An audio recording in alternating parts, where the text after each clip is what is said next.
Bonjour les abonnés, c'est Annie et Sam. on est présentement sur la route. On revient du CLSC où nos petits amours ici présents ont eu 3 vaccins chacun. Un vaccin pour les poumons, un vaccin contre la pneumonie en fait, et le vaccin contre la grippe. Donc, on s'en va maintenant à un autre rendez-vous à l'hôpital Montréal pour enfants avec la généticienne concernant la maladie génétique. On a fait des tests pour vérifier si c'est bien ça que Corelia a. Et étant donné que j'ai reçu il y a 2 jours un appel de la pharmacie de l'hôpital me confirmant qu'elle allait faire le médicament pour Corelia, j'ai comme dans l'impression qu'ils ont vendu un peu... La réponse est que Corelia a bel et bien cette maladie génétique-là. Ils se sont spoilés. Oui, ils se sont comme spoilés. Fait que si c'est pas ça, honnêtement, il y a vraiment un problème au sein de l'hôpital. Si ça serait pas, mettons, la maladie génétique, l'hôpital nous aurait sûrement appelé et nous dire, OK, monsieur, madame, il n'y a rien. Il venait pas pour rien. Hein? Pour rien, non, c'est ça. Donc, c'est ça. Mais on va vous donner des nouvelles quand on va en avoir. Mais il y en a qui me demandaient si ça se passait comment. Donc, ce matin, on avait rendez-vous à 10h45 avec... excusez, ça klaxonne. avec le CLSC. Puis on est arrivé à 11h20 en faisant tout ce qu'on peut. Malheureusement, pour nous, les heures de rendez-vous, c'est rendu plus suggestif que réalisable. On n'est plus maître de notre temps. Donc là, on a rendez-vous à 1h30, il est 1h06, puis on arrive à l'hôpital. On est au coin de la rue, là, il reste 2 lumières. Donc, pas si en retard que ça, le temps de dépacter les petits. Oui, c'est ça qui est long aussi. Il faut calculer au moins 10 minutes là, pour descendre la poussette et tout. Donc, je vais vous faire un petit vidéo là, de notre arrivée, étant donné qu'on a un petit peu de temps. J'ai pas pu faire le départ, j'aurais aimé, mais on était trop pressés. Corelia vomissait, puis le gavage, on a dû tu dis? Partir avec. C'était une joke. C'était même pas pressé, c'était carrément salement en retard. Mais j'ai appelé pour prévenir.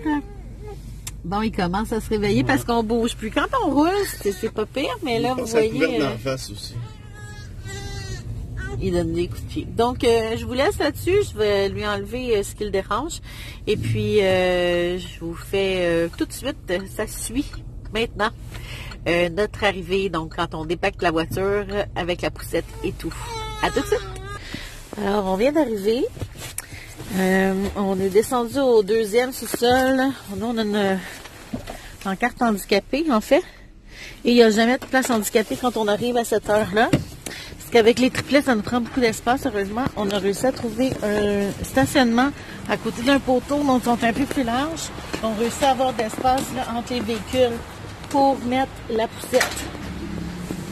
Parce qu'avec les sièges à sortir, si les véhicules sont collés, c'est juste impossible pour nous.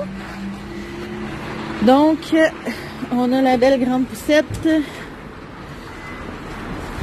Recule là, Sam. Est-ce que le gavage est fini? Parce qu'on fait le gavage de Corelia en route. Donc, c'est pas fini. On va le mettre sur pause. Il reste 12, mais les lettres pas super. Alors, je débranche ça. Tu veux la prendre? Je le tiens.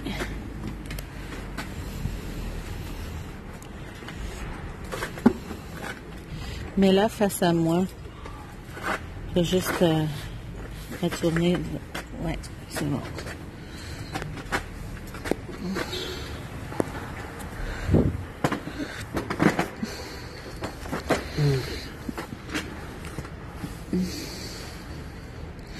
Je vais faire le tour comme ça. Pèse sur le piton de l'autre barre. Sam, il est en cours, tu peux pas avoir de lait. Si tu rentres une bulle dedans, tu le sais, il faut tout démancher.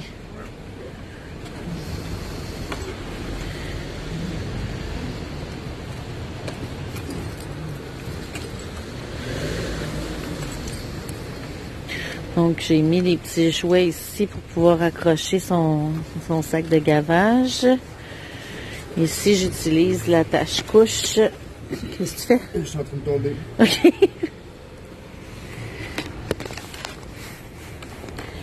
Donc, on a l'attache-couche ici. J'entre cela pour pas que ça tombe par terre. C'est l'attache-couche là, de la housse. Et on y va. On va remonter un petit peu de sucre. On a le fil dans l'œil. C'est bon. Fait qu'on y va avec Aldéric. Ça colle ça plus sur le tour pour avoir plus de place. C'est tout ce que je veux aussi. Donc, on a le sac à couche, la glacière avec les biberons, le lait pour les bébés, des ice packs bien entendu, le sac de gavage de Corellia. Alors, ça semble grand là en dessous, mais c'est toujours très compacté. Donc, ici, les vêtements, un sac de vêtements de rechange, un deuxième sac à couche avec le matériel pour que papa puisse changer aussi un bébé quand il y a des tables à langer chez les messieurs. Parce qu'il n'y en a pas toujours, mais c'est vraiment pas pratique. À ce moment-là, je dois passer moi-même les trois, un après l'autre. Donc, on apporte toujours notre chauffe-biberon. Ah, il est là, le sac à couche lavable pour les vêtements sales, là, dans le sac à couche, là. Donc, ça, c'est le stock qu'on a pour les bébés, sans compter une boîte à lunch pour nous, qui n'avons pas le temps de manger avant de partir. Donc là, on a bu des shakes de protéines du Costco. Moi, j'ai une petite pochette pour mon café. Ton café, toi, tu l'as-tu fini? Je sais pas. Ouais, il y aurait genre une gorgée qui doit être froide. Tu peux aller chercher Bastien de l'autre côté. Je vais mettre Aldéric. Non, je vais te laisser le mettre parce que sinon je peux pas filmer. D'habitude, je prends un ou deux des bébés. Papa prend un ou deux, tout dépendant. Puis on met toujours les choses dans la poussette avant parce qu'une fois que les bébés sont clippés sur la poussette, on doit enlever les coquilles pour prendre ce qui est en dessous. Ou passer par le côté en faufilant la main là, pour les biberons, les trucs du gavage, ça fonctionne. Il faut y aller tout le temps stratégiquement où est-ce qu'on place les choses en dessous de la poussette. La tringle dans le sol, l'espèce de trou de... Ouais. C'est facile. J'essaie de monter la base. Ça marche pas. Donc, papa arrive avec le troisième. Puis on a au bout des petites lumières parce que les gens courent dans les corridors. Ils réalisent pas que nous, on voit pas où on va quand on tourne un coin. Puis il y a même un monsieur à un moment donné avec un café, là, j'ai comme eu vraiment peur. Parce qu'il tournait le coin, lui, à toute allure, puis le café a arrêté. Et j'ai comme eu peur que mes enfants se ramassent avec le café dans le visage. Donc, on a acheté ces petites lumières-là. Si vous en voulez pour vos poussettes, même si vous n'avez pas trois bébés, c'est quand même pratique. Ça fait réaliser aux gens qu'on ne fait pas ce qu'on veut avec une poussette. Et c'est des petites lumières à vélo. En fait, ça coûtait une $30 chez Canadian Tire. C'est chargeable USB. Donc, quand on est dans la voiture, on les recharge.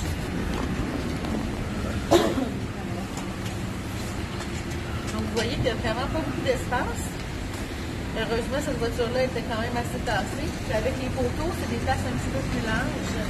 Mais quand on a des places ordinaires, là, c'est pas possible. Il faut mettre la poussette où les voitures passent. Là, quand tu viens chercher le banc, ben, la poussette est tout seule, puis n'importe quelle voiture qui regarde tout pourrait foncer dedans. Donc, Ah, t'as mis la vignette handicapée quand même? Ouais. Très utile, cette vignette. Heureusement que ça existe. Effectivement, ils sont calculés handicapés par le gouvernement jusqu'à leurs 2 ans aussi. Et c'est un départ. Donc, la finale. Ici, là, vous allez voir. Non, pas la finale. Pas la finale, là, ok. Ah non, c'est une joke. On dirait qu'il n'y a pas de place. Oui, à gauche. Handicapé. Oh my god. Ah, c'est cette place-là qui n'a pas assez de place pour tourner. Voilà la facilité des installations. Stupide.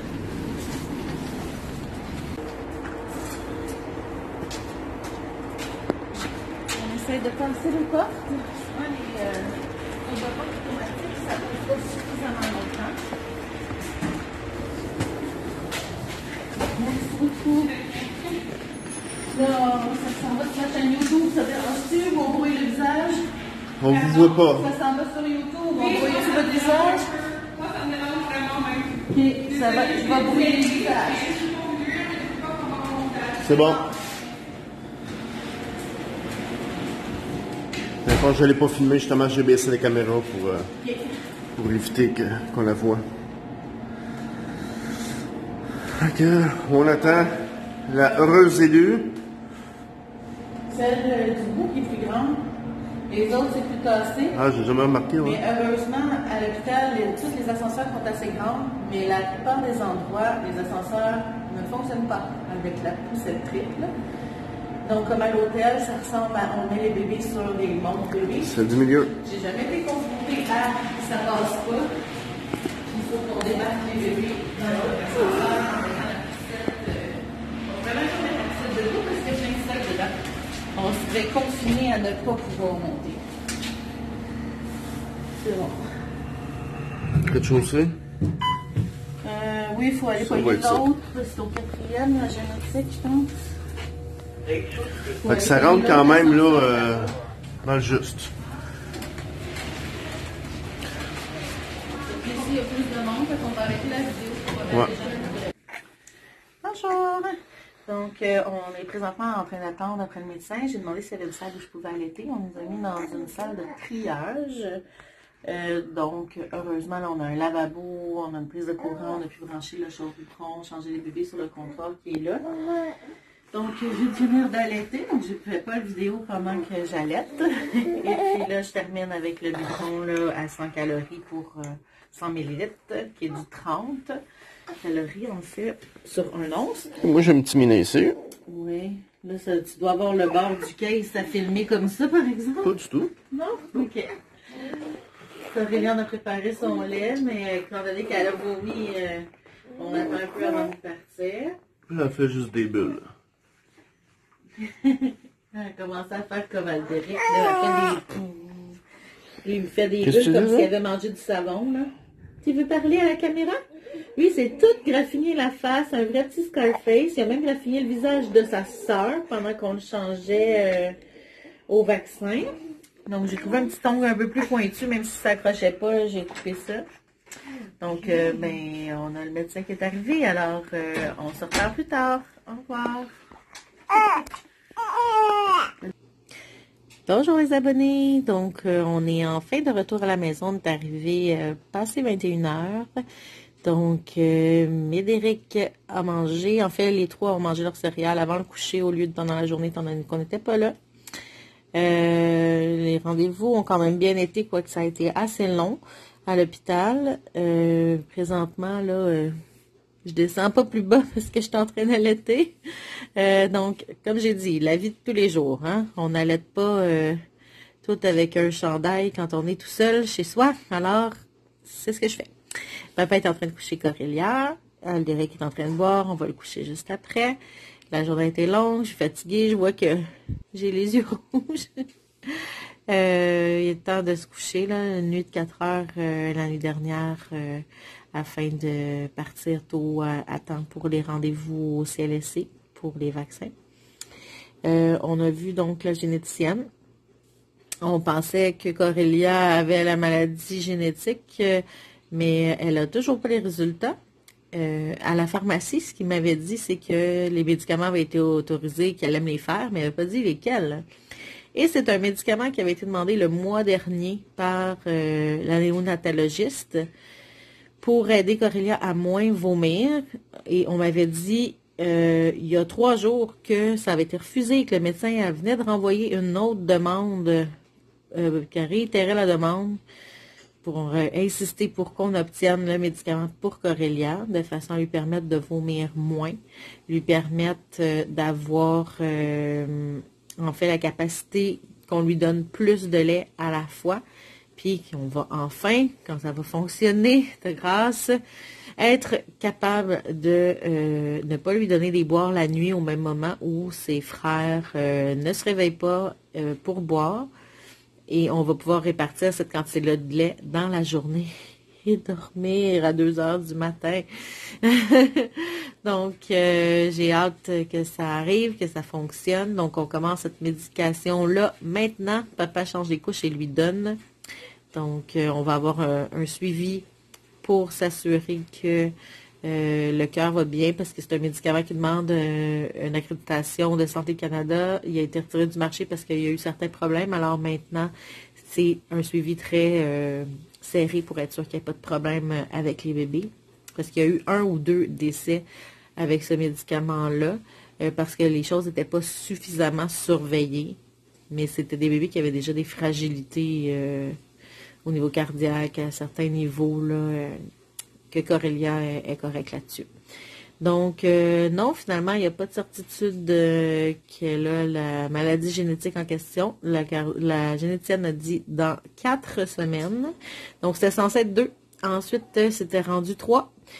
Elle nous avait donné rendez-vous après 1 mois. Elle n'a toujours pas. Et c'est rendu dans 4 semaines. On a passé des prises de sang, Corélia, pour avoir plus de matériel génétique pour elle, pour plus de tests. Et elle m'a fait passer à moi des prises de sang. Les bébés, c'est un don de sperme, étant donné qu'on était en fertilité parce que mon mari avait pas de spermatozoïdes. C'est un grand prématuré et c'est la seule chose qu'il a, alors qu'il devait être sourd, muet, déficient intellectuel et aveugle. Les médecins voulaient le débrancher, c'est ses parents qui ont refusé, qui se sont battus pour lui. Et tout ce qu'il a, c'est qu'il n'a pas de spermatozoïdes. Alors, comme je lui ai dit, t'es en vie, t'es en bonne santé. C'est vraiment pas grave. Puis on est allé avec don de sperme, c'est possible maintenant. Et là, il nous reste 2 échantillons et on va devoir sacrifier des échantillons à 1000 $ pièce pour faire des tests génétiques sur les échantillons de sperme afin de vérifier la génétique du papa biologique des bébés. Donc, c'est ça. Moi, je voulais essayer de donner ces échantillons-là à une amie qui voulait être mère monoparentale dans les prochaines années. Mais c'est ça. Ça ne sera pas possible parce qu'on en a besoin pour la santé de nos bébés, malheureusement. Alors, c'est ça. Je vais lui annoncer tout de suite après la vidéo avant de le publier pour pas qu'elle la prenne en ligne. Mais c'est ça. Donc, on n'a pas encore de certitude pour la maladie génétique. On continue les médicaments. Et les médicaments, finalement, que la pharmacie m'a donné, ben c'est pour... bon, j'ai un petit qui lève la main ici, là. Ouf, faut pas que je me trouve. Il lève la main. Il veut le sein. Ah, là, tu souris. Oui, tu souris. Maman va mettre une bannière dans le bas parce qu'elle a descendu la caméra bas un petit peu, hein. Faut le cacher. Et puis, c'est ça, dans le fond, on va retourner à l'hôpital pour les suivis. Les médicaments, ils nous disaient qu'ils pouvaient pas, ils n'ont pas fait le message. C'est tout le temps sur moi que ça tombe, ça. Oh, revenez demain. On peut pas revenir demain. Là, on est à 1 heure de route, 2 heures aller-retour avec des triplets. Ça nous coûte 40 $ d'essence pour descendre jusque-là. Ça n'a comme pas de sens. J'avais réservé d'avance en plus, mais le message n'est pas rendu. Donc, moi, j'ai rappelé, j'ai dit là, il faut qu'on trouve une solution, etc. J'ai expliqué la situation, puis elle dit, ouais, mais c'est pas ma faute, moi, madame. Je dis, c'est pas la mienne non plus. Donc, je dis là, je vous appelle pas pour vous accuser, je vous appelle parce qu'il faut qu'on trouve une solution. Fait qu'elle dit, OK, je vais essayer d'appeler. Et finalement, elle m'est revenue alors qu'elle avait dit à mon mari, non, non, non, c'est pas possible, 48 heures d'avance, qu'il faut commander, puis demain maximum, pas avant, puis... Donc, en appelant, en demandant, en expliquant, et en étant gentille, et en lui disant bien que c'était pas de sa faute, et même quand elle s'est excusée à la fin, je lui ai dit, excusez-vous, vous-même pas, je comprends parfaitement que c'est pas de votre faute, on s'est entendu, j'ai obtenu exactement ce que je voulais, il n'y a pas de problème, soyez tranquille à la maison ce soir, je suis absolument pas fâchée.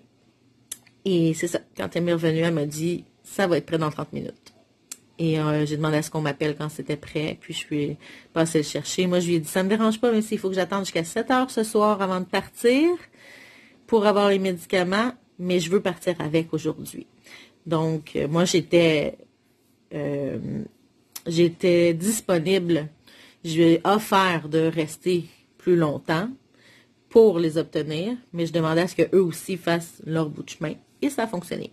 Donc, la morale de ça, si je vous le raconte, c'est que en étant gentil, en expliquant la situation, en disant qu'on comprend que c'est pas nécessairement la personne à qui on parle qui a fait l'erreur, ben souvent ça paye. Mon mari avait pas osé insister, on dit il était très ferme, non, non, non. Puis ben moi j'ai pris le papier qu'il m'avait ramené, j'ai appelé et ça a fonctionné. Donc surtout quand vous avez des enfants, là, on n'a pas le temps à perdre, même si on n'en a pas 3. Donc, moi, je vous dis, foncez. Mon mari a dit, quoi? Dans 30 minutes, il n'en revenait pas. J'ai dit en joke. J'ai dit, t'es pas marié avec n'importe qui. Fait que, c'est ça, on s'amuse avec ça parce que moi, j'ai pas ma langue dans ma poche. Puis, quand je veux quelque chose, je vais m'arranger autant que possible pour l'avoir. Pas des choses illégales ou des choses pas correctes, mais je trouvais que c'était juste d'exiger qu'il fasse un effort, étant donné que j'avais passé la commande et que la commande ne s'est juste pas rendue. Il y a quelqu'un qui a failli à sa tâche et c'est pas à moi de payer pour ça. Donc, voilà. Alors, sur ce, je vais terminer le coucher des bébés. Je vous mets cette vidéo en ligne dès que je réussis à faire...